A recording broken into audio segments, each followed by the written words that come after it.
자, 오늘 이제 245번은 말소 등기부터 한번 해보죠. 자, 틀린 거. 말소되는 등기의 종류에는 제한이 없으며, 말소를 말소하는 거, 요거는 허용되지 않습니다. 말소가 잘못되면 회복하라 그랬죠? 네. 말소 등기는 기존 등기가 원시 고발적 원인으로, 자, 전부 부적법할 것을 요한다. 그래서 전부 잘못되면 말소한다. 자, 농지 전세는 각하죠? 근데 실행됐어도 요거는 등기할 사항이 아닌 경우에 들어가죠? 29조 2호. 등기할 사항이 아니다. 그러면 직권 말소까지도 가능하단 말이에요. 자, 피담보 채무의 소멸, 돈 갚았다. 채무가 끝났다. 돈 갚았다. 그래서 저당을 말소한다라고 할 때, 자, 채무자를 추가한 저당권 변경, 권리 변경이죠. 자, 채무자가 변경되는 저당권 변경, 이거는 제3자가 없는 걸로 봐요. 당사자끼리 고쳐놓은 거야. 그러면 제3자가 없으면 뭐예요? 부기등기죠, 부기등기. 부기등기. 자, 이 부기등기는 직권 말소할 수 있다. 자, 이것도 무슨 관계예요? 주, 종 관계니까. 주된 권리가 말소되면 종된 권리는 직권 말소할 수 있다. 이거죠. 예, 4번 틀렸네요. 말소 등기 신청의 경우 제3자라 말소로 인해 손해를 입을 우려가 있다는 것이 형식적으로 인정되는 것이죠. 자, 이게 맞는 말이에요. 실질적 손해를 꼭 볼 필요는 없다. 자, 실질적 손해까지 등기관이 따져볼 수는 없는 거죠. 등기관이 옆에 앉아가지고 돈 계산해 보고 어유 손해 많이 보셨는데 이거 아니란 말이에요. 등기부 형식상 보니까 손해볼 우려가 있네. 난 잘은 모르겠지만 이대로 가면 손해볼 가능성이 분명히 있어. 이런 것만 따진단 말이죠. 그래서 형식적으로만 서류만 보고 판단한다. 이런 뜻입니다. 맞는 말이죠. 정답은 4번. 자, 246번 보세요. 부기등기에 대해서 옳지 않은 거. 소유권 이전과 소유권이 아닌 권리 이전을 구분하셔야 돼요. 자, 소유권 이전만 주등기고요. 다른 모든 이전은 다 부기등기입니다. 저당 이전, 전세 이전, 지상권 이전, 임차권 이전, 권리주권 이전, 모르는 권리를 이전한다 그러면 다 부기등기고요. 소유권을 이전한다 그러면 주등기로 처리가 되는 거죠. 뭐 조금 응용하자면, 자, 소유권 이전 가등기하겠다. 그것도 주등기예요. 자, 저당권 이전 가등기하겠다. 그것도 부기등기예요. 그래서 가등기로 하겠다라고 하면 원래 본등기를 뭘로 할 거냐에 따라서 똑같은 형태로 처리가 되는 겁니다. 가등기 형태도 본등기 형태가 똑같이 주등기, 부기등기 둘 다 가능합니다. 가등기도. 이제 뒤쪽 문제에서 또 설명을 드리긴 할 건데, 최근에 이 가등기가 주등기냐 부기등기냐 이런 것도 이제 출제를 슬슬 하려고 그래요. 가등기는 갑구에도 들어올 수 있고 을구에도 들어올 수 있고 주등기로 가능하고 부기등기 가능하고 다 가능합니다. 네 가지가 다 가능해요. 왜냐하면 본등기가 되는 걸 가등기 하는 거기 때문에 본등기 형태랑 똑같이 처리하면 된다. 이렇게 생각하시면 돼요. 가등기 가서 또 한번 해보죠. 자, 소유권에 대한 저당 설정. 이거 괜히 쓴 거죠? 저당 설정이죠. 저당 설정은 기본적으로 주등기고 당연히 자, 을구죠, 을구. 저당 을구라 했어요. 저당 을구. 흔들면 안 돼요. 자, 저당은 을구. 저당 설정은 자, 두 가지가 있죠. 자, 지상권이나 전세권에 대한 저당도 있잖아요. 요거는 자, 무조건 부기등기로 처리하는 거죠. 이것도 을구입니다. 을구. 자, 저당권 무조건 을구다. 그죠?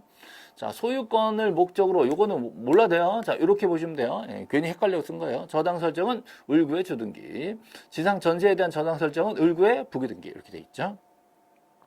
자, 전세 설정은 주등기입니다. 1번 전세, 2번 전세. 근데 그거를 전전세라 하겠대. 1번 전세를 딴 사람한테 또 전세를 주겠대. 그죠? 전세, 전전세. 이럴 때는 그 전세권에 붙여야 되는 거죠. 자, 5번은 권리 변경입니다. 권리 변경은 부부주. 자, 이해관계의 승낙을 받았으면 부기등기죠. 부기등기. 다시 한번 권리 변경이에요. 권리 변경은 제3자가 없어. 둘이만 있어. 그러면 무조건 둘이 야 부기등기 이렇게 하는 거예요. 제3자가 있어. 그럼 걔한테 괜찮지라고 승낙을 받으면 부기등기. 걔 승낙을 못 받으면 주등기 이렇게 되는 거예요. 자, 승낙을 받았으면 부기등기지 뭐. 승낙 받았으면 제3자가 있는데 승낙 받았다. 그러면 부기등기. 자, 5번이 틀렸습니다. 자, 247번 보시죠. 말소 등기에 대해서 틀린 거. 말소할 때 말소에 대해서 제3자가 있다. 그러면 승낙이 없으면 각하다. 자, 말소나 말소회복은 승낙 없으면 각하입니다. 권리 변경은 승낙 없어도 주등기로 한다 그랬잖아요. 그죠? 외워. 지금 외워. 예, 말소나 말소회복은 승낙 없으면 각하. 아니, 말소나 회복을 못 해. 예, 근데 변경이야? 그럼 조금만 고치면 되니까 걔 밑으로 넣어줄게. 주등기로 넣어줄게. 승낙 없어도. 이렇게 되는 거예요. 자, 두 번째, 저당 설정 후 소유권이 제3자에게 이전되고 제3취득자가 저당권 설정자와 공동으로 저당권을 말소. 자, 걸렸어요. 저당권 말소. 자, 저당권 말소. 자, 저당권 말소 이렇게 나오잖아요. 자, 저당권 말소 이렇게 나오면 자, A, B, C, D 바로 써야 돼요. 자, A, B, C, D. 얘가 저당권 설정자, 얘는 제3취득자, 얘가 저당권 양수인. 전 저당권자는 끝났다. 현재 저당권자는 얘다. 그래서 말소 또는 말소입니다. 됐죠? 그래서 자, 여기가 말소 등기 권리자, 여기는 말소 등기 의무자 이렇게 된 거예요. 그래서 말소 또는 말소입니다. 설정자가 저당권자 공동 말소 돼요. 제3자와 자, 저당권자 공동 말소 돼요. 제3자 설정자 공동 말소 안 돼. 이거는 안 된단 말이죠. 이렇게만 된단 말이에요. 자, 2번 보세요. 소유권이 A에서 C로 제3자에게 이전되고 제3자가 C가 설정자 A와 공동으로 저당을 말소한다. 이건 안 된다니까. 자, 요렇게 둘이는 안 된다고요. 이렇게 당사자가 이렇게 안 되네. 이렇게 된다니까. 이렇게. 그죠? 요거랑 이거랑 완전 다르잖아요. 이렇게 둘이는 소유권을 말소할 수 있지. 근데 저당 말소는 이렇게 해야지. 그죠? 또는 이렇게 해야지. 그죠? 자, 3번 보세요. 소유권이 제3자에 이전된 경우, 자, 설정자 누구? A. A가 저당권자, 현재 저당권자 D. AD 간에, 이렇게는 저당 말소를 신청할 수가 있다. 그렇잖아요. 4번. 저당권 이전, D, B에서 D로. 자, 그러면 저당권 양수인 누구? 양수인 D죠? 얘가 저당권 양수했잖아. 소유자인 설정자와 공동으로 저당권 말소를 신청할 수가 있다. 요거. 맞죠? 네, 요거 가능합니다. 그래서 지금은 2번이 틀린 거죠. 네, 요거 가지고 지문 3개를 다 같이 연구를 해본 거예요. 자, 이거를 이해하려고 그러지 마세요. 딱 요 공식 가지고 사람이 계속 바꿔가지고 내는 거야. 문제를 내는 사람이 이걸 가지고 막 깊이 있는 걸 요구하지 않아요. 그냥 당사자 중에 사람 이름을 싹싹 바꿔가지고 저 틀린 점을 만들어내는 것 뿐이야. 그래서 방향 요거 2개만 잡으시면 돼요. 저당 말소.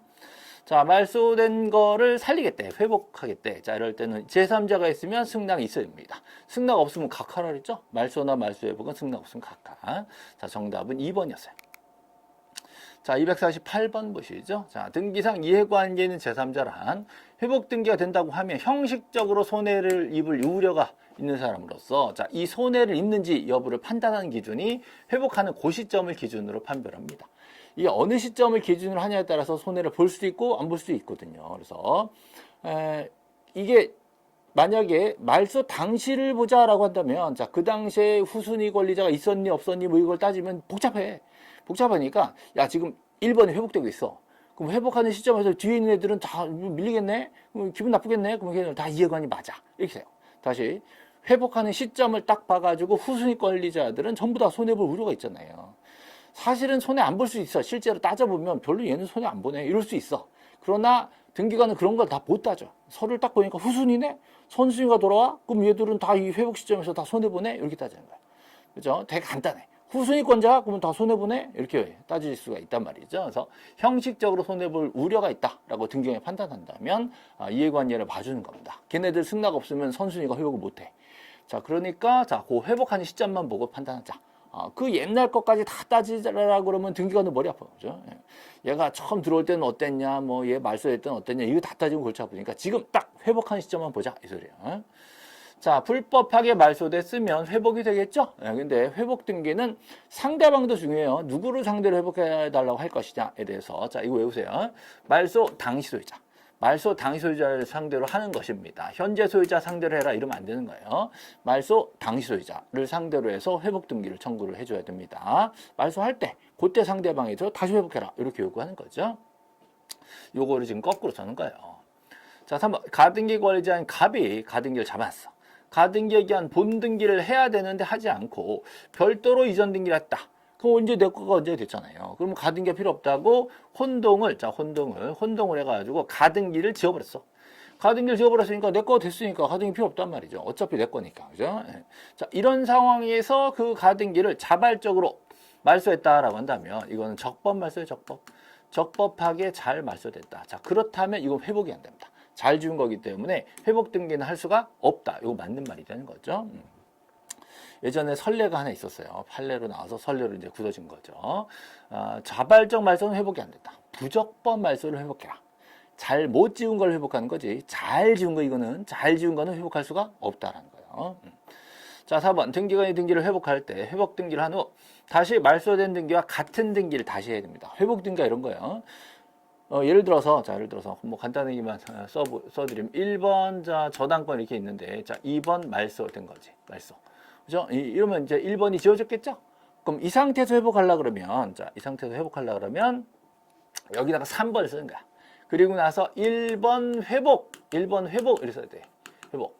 그리고 나서 여기다가 1번 저당권을 한 번 더 써야 돼. 자, 여기 있는 저당권을 여기다 한 번 더 써야 되는 거죠. 그래서 같은 등기를 다시 해야 된다는 거예요. 회복 등기를 했어. 회복 등기도 전부 회복이면 자, 주등기로 회복을 하게 되죠. 주등기로. 만약에 일부만 회복될 수 있어요. 일부 회복. 자, 일부 회복. 자, 이럴 때는 부기등기로. 일부 회복. 자, 부기등기로 다시 등기를 하게 돼 있습니다. 그 회복, 그 일부가 말소된 부분만 살리게 되는 이런 경우가 있을 수 있거든요. 예를 들어서 저당권에 이자만 말소됐었다. 이러면 그것만 살리게 될 수 있단 말이죠. 이럴 때는 부기등기야. 그래서 자, 전부 회복이면 자, 주등기. 자, 일부 회복이면 부기등기 이렇게 암기해 놓으시면 좋겠어요. 그래서 법 조문이 이렇게 딱 되어 있습니다. 자, 그 다음에 요거 뭐 더 이상 뭐 깊이 있게 고민할 필요가 없어. 그냥 전부 회복, 주등기, 일부 회복, 부기등기 이렇게만 딱 암기해 놓으시고요. 더 이상 깊이 있는 내용이 나올 리는 없습니다. 이거 약간 이론적 모순이 있기 때문에 이론으로 따지면 이건 문제가 돼요. 근데 이건 딱 법 조문이에요. 법 조문 요대로 그냥 받아들이셔야 됩니다. 규정상 이렇게 돼 있어요. 절차 이렇게 해라 이렇게 해놓은 거기 때문에 이론으로 따지면 좀 문제가 있을 수 있어요. 어떻게 일부 말소가 있냐 이렇게 말할 수 있는데 자, 이것도 일종의 변경 등기라고 보는 거예요. 그래서 이걸 다시 회복하는 것도 일종의 변경 절차인데 이름을 이제 일부 회복이라고 붙여주는 겁니다. 어쨌든 전부 회복, 주등기, 일부 회복, 부기등기 이렇게 외우세요 그냥. 전부 회복, 주등기, 일부 회복, 부기등기. 자, 5번 이해관계는 제3자의 승낙서를 첨부하지 않고 자 격려된 회복 등기. 자 그러면 각한데 잘못 실행된 거잖아요. 그렇다고 해서 절대무효는 아니다. 절대무효다. 절대무효가 되려면 관할 위반 또 등기할 사항이 아닌 경우 요 정도는 나와야 절대무효가 되는 거죠. 절대무효는 아니고 제3자한테만 무효다라는 제3자한테만 무효다. 그죠? 예. 자, 만약에 제3자한테 승낙 의무가 있었다 그러면 걔한테도 유효를 주장할 여지가 있어요. 이것도 약간 이론적인 거긴 하지만 어쨌든 정답은 지금 2번이 좀 틀린 겁니다. 회복 등기는 출제가 많이 되지 않기 때문에 제가 정규 수업 시간에도 많이 다루지 않아요. 그래서 조금 낯설 수 있는데 이 정도만 아시면 충분할 것 같아요. 그죠? 이거보다 더 깊이 있게 출제하지는 않습니다.